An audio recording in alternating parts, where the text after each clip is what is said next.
श्रीमद् भागवत षष्ठ स्कंद भगवान नाम स्मरण की महिमा।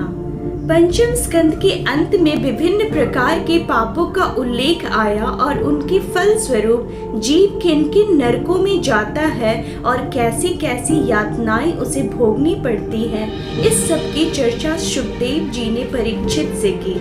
अतः छठवें स्कंद प्रारंभ में परीक्षित शुकदेव जी से कहते हैं कि महाभाग, अब मैं वह उपाय जानना चाहता हूँ जिसके अनुष्ठान से मनुष्यों को अनेकानेक भयंकर यातनाओं से पूर्ण नरकों में ना जाना पड़े। कृपा करके उसका उपदेश दीजिए। सुखदेव जी ने कहा, राजन, कर्म की गति गहन है। कर्म का फल तो जीवों को भोगना ही पड़ता है। किए गए पापों का प्रायश्चित यदि इस जन्म में मनुष्य नहीं किया तो मरने के बाद उसे अवश्य ही उन भयंकर यातनापूर्ण नरकों में जाना पड़ता है जिनका वर्णन तुम्हें सुनाया है। परीक्षित ने कहा, भगवान, एक पाप का प्रायश्चित कर लिया और फिर मन पापों में प्रवृत्त हो गया और पुनः पुनः ऐसा होता रहा तो फिर यह श्रृंखला तो अंतहीन हो जाएगी। उस स्थिति में मनुष्य पूर्णतः पाप मुक्त कैसे हो सकेगा? तब शुकदेव जी ने कहा कि राजन, वस्तुतः कर्म के द्वार ही कर्म का निर्बीज नाश नहीं होता। ऋषि मुनियों ने पाप मुक्ति के लिए प्रायश्चित की व्यवस्था अवश्य की है, पर उससे स्थायी मुक्ति नहीं हो पाती। मनुष्य का मन पाप की ओर प्रवृत्त ही ना हो, दुष्कर्मों की ओर मन जाए ही नहीं, इसके लिए दो साधना मार्ग हैं। एक है तत्व ज्ञान का, दूसरा है भक्ति का। तत्व ज्ञान के माध्यम से व्यक्ति में यह भाव जागृत हो जाता है कि वह परमात्मा का ही अंश है। वह अहम ब्रह्मास्मि और तत्व आस्मि तू भी वही है की अनुभूति करने लगता है। जब ऐसी भावना व्यक्ति में आ जाती है तो वो पूर्णतः ब्रह्मनिष्ठ हो ब्राह्मण भावना में स्थित हो जाता है। तब पाप उसके पास फटक ही नहीं पाते। किसी दरिद्र युवक को जब यह मालूम पड़ता है कि वह तो राजा का पुत्र है, भिखारी का बेटा नहीं, तो उसके व्यवहार में एकदम परिवर्तन आ जाता है। फिर वह भिक्षुक की भांति नहीं, अपितु राजा की प्रतिष्ठा एवं मर्यादा के अनुरूप व्यवहार करने लगता है। यही हाल ब्रह्म भाव जागृत हो जाने के बाद मनुष्य का होता है। दूसरा सरल एवं सहज मार्ग है भक्ति का। परमात्मा का चिंतन, उनका नाम स्मरण, नाम जप, कीर्तन, भजन आदि सब भक्ति के रूप हैं। भक्ति के द्वारा व्यक्ति भगवान से जुड़ता है, उनका सानिध्य प्राप्त करता है। भगवान की निकटता प्राप्त करने से व्यक्ति में दिव्य भाव जागृत होते हैं, उसका व्यवहार और आचरण दिव्य हो जाता है। ऐसी स्थिति में वह पाप कर्म की ओर प्रवृत्त हो ही नहीं सकता। भागवत भक्ति ग्रंथ है, इसमें भक्ति की महिमा का गान है, नाम स्मरण है, नाम जप के महात्म्य का निरूपण है। इस महापुराण में सुखदेव जी कहते हैं कि परीक्षित, जो मनुष्य भगवान नाम का जप करता रहता है, पाप उसके निकट जा ही नहीं सकते, चाहे जितना बड़ा पापी हो। सभी के लिए यही सबसे बड़ा प्रायश्चित है कि भगवान के नामों का उच्चारण किया जाए, क्योंकि भगवान नामों के उच्चारण से मनुष्य की बुद्धि भगवान के गुण, लीला और स्वरूप में रम जाती है और स्वयं भगवान की उसकी प्रति आत्मीय बुद्धि हो जाती है। भगवान के नाम में बहुत बड़ी शक्ति है। नाम जप से मनुष्य के मन के कलुष विकार दूर हो जाते हैं और वह पूर्णतः पवित्र एवं निर्मल हो जाता है। निर्मल मन से हृदय कक्ष में दिव्य भक्ति का ऐसा प्रकाश फैलता है कि पापों का वहां प्रवेश हो ही नहीं सकता। अद्भुत है नाम की महिमा। श्री रामचरितमानस में गोस्वामी तुलसीदास जी ने नाम महिमा का बहुत सुंदर वर्णन किया है। राम एक तापस तिहतारी, नाम कोटि खल कुमति सुधारी, भाई कुभाई अनक अलसाहू, नाम जपत मंगल दिसि दसहू। निराली है नाम जप की महिमा।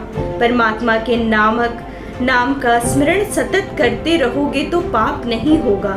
गीता में भी भगवान ने यही कहा है, मामानुस्मरण युद्धे च, हाथ से काम करते जाओ, मन में नाम जपते जाओ। इस प्रकार कर्म और भक्ति दोनों साथ साथ चलते रहेंगे।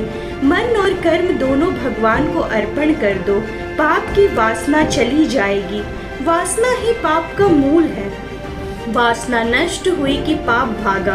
काम बहुत शक्तिशाली है, जिसको जितना आसान नहीं, अच्छे अच्छे ऋषि मुनियों को भी इसने तपस्या से डिगा दिया। काम को केवल परमात्मा के नाम से ही जीता जा सकेगा। जहाँ प्रकाश होती है वहीं अंधकार प्रवेश कर ही नहीं सकता। ऐसे ही जहाँ राम नाम है वहाँ काम आ ही नहीं सकता। श्री रामचरितमानस में भी गोस्वामी जी ने यही बात कही है, जहाँ राम तह काम नहीं, जहाँ काम नहीं राम, तुलसी कबहू की रही, सके रवि रजनी इक ठाम।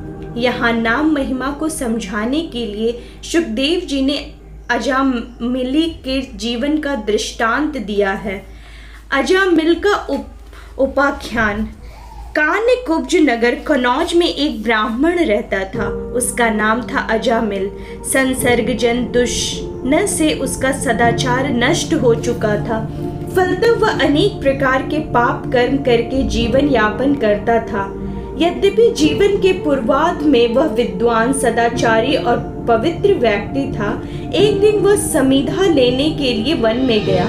समिधा लेकर लौट रहा था तो रास्ते में उसके एक शूद्र को एक वैश्या के साथ काम क्रीड़ा करते देखा। इस दृश्य को देख अजामिल कामाशक्त हो कामांध हो गया। उसने अपने आप को रोकने की बहुत कोशिश की, किंतु वह अपनी वासना को वश में नहीं कर सका और काम क्रीड़ा का वह दृश्य उसके मन मस्तिष्क में जा बैठा। वह उस वैश्या को समझा फुसलाकर अपने घर ले आया और उसने अपनी पत्नी को बाहर निकाल दिया।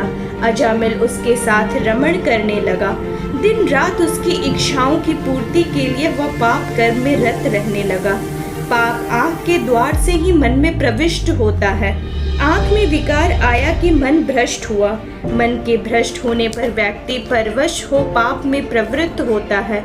अतः अश्लील एवं काम युक्त दृश्य देखने से बचो, क्योंकि दृष्टि के प्रदूषित होने से मन मस्तिष्क प्रदूषित हुए बिना नहीं रहते। आजकल दूरदर्शन एवं सिनेमा में जो अश्लील एवं भोंडे अंग प्रदर्शनों के दृश्य दिखाए जा रहे हैं, उन्हें बाल, युवा, वृद्ध सभी एक साथ बैठकर रस लेकर देखते हैं। यह उचित नहीं है। इससे मनुष्य के चित्त, चिंतन एवं चरित्र पर बड़ा बुरा प्रभाव पड़ता है। वरिष्ठ जनों को चाहिए कि ऐसे दृश्य ना तो वो स्वयं देखे और ना ही बच्चों को देखने दे। कौमुदीपक दृश्य भूल कर भी नहीं देखने चाहिए और ना ही अश्लील साहित्य पढ़ने चाहिए। अजामिल काम क्रीड़ा में ही लिप्त रहा। परिवार के भरण पोषण के लिए वह लूटपाट, हत्याएं करता रहा। उसका जीवन घोर पाप कर्म में बीतता रहा। इसी बीच एक दिन मृत्यु ने उसे आ दबोचा। यमदूत उसे लेने आ धमके। उसने विकराल एवं डरावने रूपों को देखकर अजामिल भयभीत हो गया। वो यमदूत अजामिल के शरीर में से सूक्ष्म शरीर को खींचकर अलग करने लगा। इससे उसे भारी वेदना होने लगी। वैश्या से उसका एक छोटा पुत्र था जिसका नाम था नारायण। अजामिल उसे बहुत प्यार करता था। उस समय वह थोड़ी ही दूरी पर खेल रहा था। डरे, सहमे और वेदना से व्यथित अजामिल ने बड़े कातर स्वर से नारायण नारायण कहकर उसे आवाज दी। इस नारायण शब्द का उच्चारण सुनकर विष्णु दूत तुरंत वहां आ पहुंचे और उन्होंने उन यमदूतों को अजामिल को ले जाने से रोक दिया। यमदूत एवं विष्णु दूतों के बीच हुए संवाद का बहुत सुंदर वर्णन भागवतकार ने किया है, जो पढ़ने योग्य है। इस संवाद को सुनकर अजामिल ने दिव्य भाव से जागृत हो गए। परमात्मा का चमत्कार जानकर उसने अपने जीवन की दिशा बदल दी। उसने अपने पाप कर्मों पर भारी प्रायश्चित किया। उसके हृदय में शुद्ध भक्ति का उदय हो गया। संसार के प्रति उसे तीव्र वैराग हो गया। वह हरिद्वार आया, गंगा तट पर प्रभु भक्ति में लीन हो गया और साधना रत रहते हुए शरीर त्याग कर भगवान के पार्षद का स्वरूप प्राप्त कर वैकुंठ को चला गया। भगवान के नाम का चमत्कार है यह। प्रभु नाम में अद्भुत शक्ति है। किसी भी भाव से, किसी भी रूप में, जाने अनजाने, भूल में भी भगवान का नाम लेने पर वह अपना प्रभाव बताता है। अमृत को जानकर पियो या भूल से पियो, वह अपने स्वगुण के अनुरूप अमरता प्रदान करेगा ही। यही हाल परमात्मा के नाम का है। अजामिल ने नारायण नारायण पुकार, भले ही उसने अपने पुत्र का नाम लिया, पर नाम तो वह परमात्मा का है और नाम अपना प्रभाव बताता ही है। अजामिल के आख्यान के माध्यम से भागवत का श्री वेद व्यास जी ने बहुत ही सुंदर ढंग से नाम जप की महिमा का बखान किया है। ऐसे महान भगवान वेद व्यास को शत शत नमन। अजामिल के आख्यान से एक संकेत यह भी मिलता है कि महान से महान पापी को भी निराश नहीं होना चाहिए। प्रायश्चित और नाम जप से उसका भी उद्धार हो सकता है। नारद जी को दक्ष का शाप। इस स्कंद के आगे राजा परीक्षित ने सृष्टि के विस्तार के बारे में जानने की इच्छा व्यक्त की। तब सुखदेव जी ने कहा, राजा, प्राचीन बरही के प्रचेता नामक 10 पुत्र हुए थे। इन प्रचेताओं ने प्रमलोचा अप्सरा की सुंदरी कन्या से विवाह किया। इस कन्या के गर्भ से प्रचेतस दक्ष की उत्पत्ति हुई। प्रजापति दक्ष ने सृष्टि के विस्तार की कामना से विंध्याचल के अघमर्षण तीर्थ में जाकर हंस गृह स्तोत्र से भगवान की स्तुति की। भगवान प्रसन्न हुए। उनकी आज्ञा से दक्ष ने पंचजन प्रजापति की कन्या अस्किनी से विवाह किया और उससे हर्यशव नाम के 10,000 पुत्र उत्पन्न किए। दक्ष ने उन्हें संतान उत्पन्न करने की आज्ञा दी, किंतु वो तपस्या करने के विचार से नारायण सरोवर चले गए। वहां नारद जी के उपदेश एवं सरोवर के जल में स्नान करने से उन सबको वैराग हो गया और वो सभी विरक्त हो गए। जब दक्ष को मालूम हुआ कि नारद के उपदेश से उनके सभी पुत्र विरक्त हो गए हैं, तो उन्हें बहुत दुख हुआ और उन्होंने अस्किनी के गर्भ से शबलाशव नामक 1,000 पुत्र और उत्पन्न किए। वो भी अपने पिता दक्ष प्रजापति के आज्ञा पाकर प्रजा सृष्टि के उद्देश्य से उसी नारायण सरोवर पर गए। सरोवर में स्नान से उनके भी अंतःकरण पवित्र हो गए। उनके पास भी देवर्षि नारद आए और उन्हें उनके भाइयों का अनुसरण करने का उपदेश दिया। फलस्वरूप वो भी विरक्त हो गए।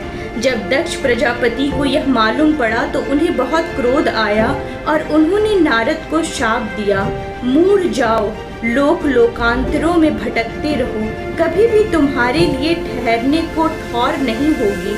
संत शिरोमणि देवर्षि नारद जी ने बहुत अच्छा कहकर दक्ष का शाप स्वीकार कर लिया। देवर्षि नारद जी सच्चे संत थे, उन्होंने कोई प्रतिकार नहीं किया।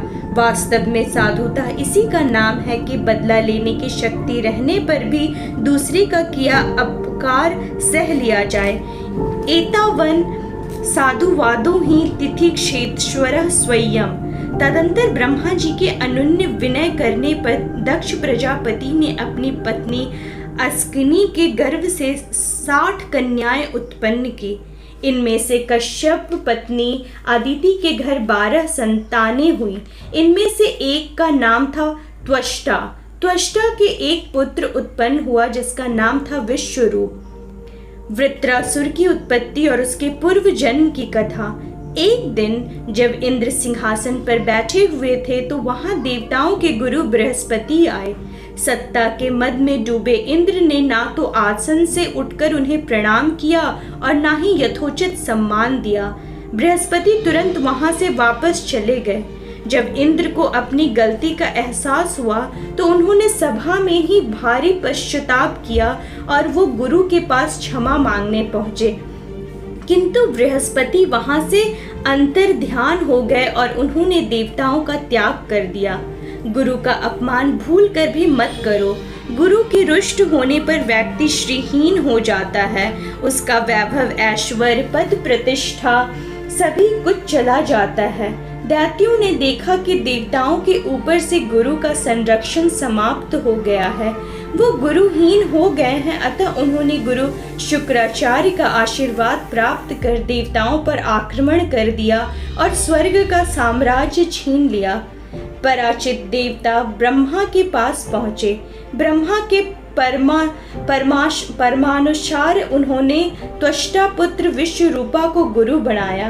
विश्वरूप ने देवताओं को नारायण कवच प्रदान किया। इस नारायण कवच की सामर्थ्य से देवताओं ने असुरों के परास्त कर दिया और स्वर्ग का राज्य पुनः वापस प्राप्त किया। विश्वरूपा का मातृगृह राक्षसों के कुल में था, अतः वह चोरी छिप के यज्ञ का भाग असुरों को भी दे देते थे। इंद्र के मना करने पर भी वो वही माने जो इंद्र ने विश्वरूपा का मस्तक काट दिया। यह समाचार जब प्रजापति त्वष्टाना सुना तो उन्हें बड़ा दुख हुआ और उन्होंने संकल्प किया कि मैं ऐसा यज्ञ करूंगा जिससे इंद्र का वध करने वाला पुत्र उत्पन्न हो। उन्होंने यज्ञ किया, किंतु मंत्र बोलने में ऐसी त्रुटि हो गई कि इंद्र को मारने वाले पुत्र की जगह इंद्र के द्वारा मारा जाने वाला पुत्र उत्पन्न हुआ। इसलिए वेद मंत्रों का उच्चारण शुद्ध एवं सही ढंग से करना चाहिए, नहीं तो अनर्थ का अनर्थ हो जाता है। यज्ञ कुंडों में से वृतासुर उत्पन्न हुआ। वह देवताओं को तंग करने लगा। जब देवता उसे परास्त नहीं कर सके तो वो भगवान की शरण में गए। उन्होंने कहा कि दधीचि ऋषि की अस्थियों से वज्र बना सको तो ही वृतासुर मारा जा सकेगा। दधीचि ऋषि की अस्थियों से वज्र बनाया गया, जिससे वृतासुर का वध हुआ। वृतासुर अपने पूर्व जन्मों में चित्रकेतु नामक राजा था। उसकी ज्येष्ठ पत्नी का नाम कृतिदुति था। उनके कोई संतान नहीं थी। एक बार अंगिरा ऋषि चित्रकेतु के घर पधारे। उसने रानी के साथ ऋषि से पुत्र की बार बार याचना की। अंगिरा ऋषि पुत्र का वरदान देकर चले गए और यह भी कह गए कि राजन, तुम्हारी पत्नी के गर्भ से एक पुत्र होगा जो तुम्हें हर्ष और शोक दोनों ही देगा। एक वर्ष बाद कृतदुति ने एक सुंदर बालक को जन्म दिया। राजा रानी बड़े प्रसन्न हुए और उस पुत्र के लालन पालन में ही उनका पूरा समय गुजरने लगा। राजा कृतदुति को अधिक स्नेह करने लगे। राजा की और भी रानियां थी।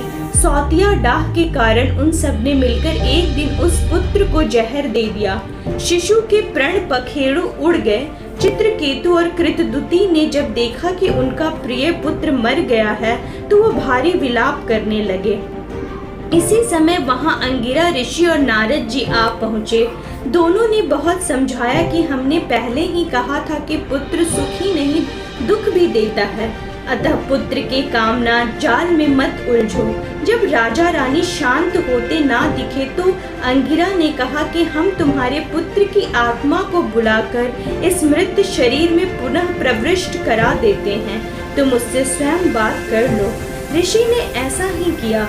राजा रानी पुत्र से लिपटकर खुशी के आंसू बहाते हुए बहुत स्नेह करने लगे, परंतु शरीर के माध्यम से उस दिव्यंगत आत्मा ने कहा, न आप मेरे माता पिता हैं और न मैं आपका पुत्र हूँ। मैं तो अपने कर्मों को भोगता हुआ विभिन्न योनियों में भटक रहा हूँ। अनेक जन्मों में मेरे अलग अलग माता पिता हुए, मैं किस किस को याद रखूं?